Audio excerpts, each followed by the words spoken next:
everybody. Long time no chat. A lot has happened this year, and I thought it's about time I said hello and let you know what's going on.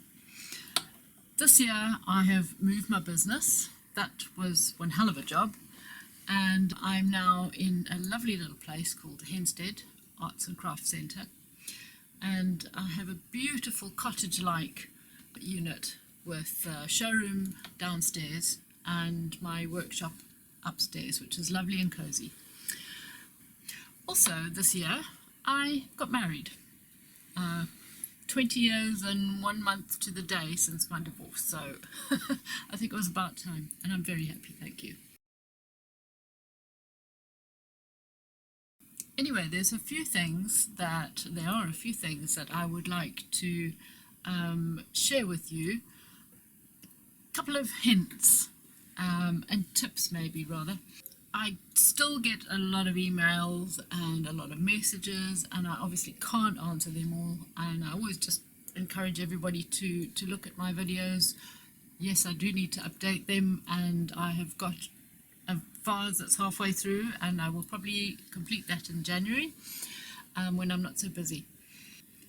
Lots of questions I get asked on, obviously shading is the big one, but what I notice more than anything, and what a lot of beginners don't realize, is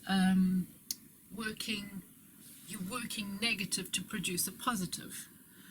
When you are drawing on a piece of paper, you are drawing with a black pencil, usually on white paper.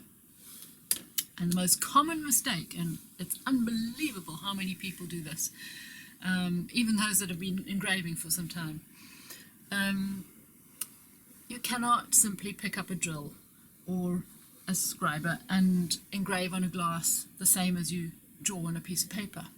You will end up with a negative image, and it's only when it's really pointed out to you that you realize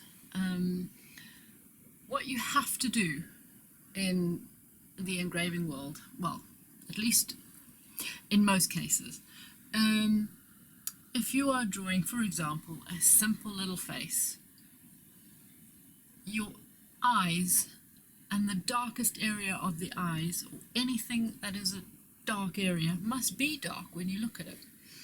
And what happens is, when engravers that don't realize this, they start engraving onto the glass, creating this lovely bright white area where it should be dark. And invariably they outline a picture and get to fill it in, and then wonder, well, if I carry on filling this in, the whole thing will be white. Well, of course it will. So they leave a sort of an area around a rather white, negative looking, ghostly eye. Oh my goodness. And I'm going to say to you very simply, engrave the light, not the dark, especially if you are working with one shade. Say, for example, you're using a diamond or a rough stone or something, and your colors are going to be simply white on clear glass. Go for working the light, what you see light. Even if you're tracing a simple flower from a coloring in book, what you see light, engrave light. Or a little cat's face, don't colour in what you see dark.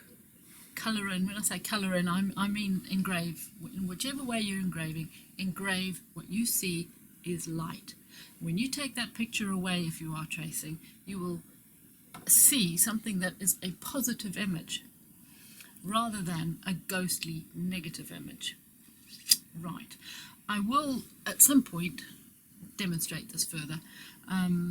That's one of the very first things I teach my students when they come and see me. It, to me, is vitally important. Anyway, right. So there you have it. I'm back. I'm trying to get my feet back on the ground and my head around my work. I will be in touch again. All the best.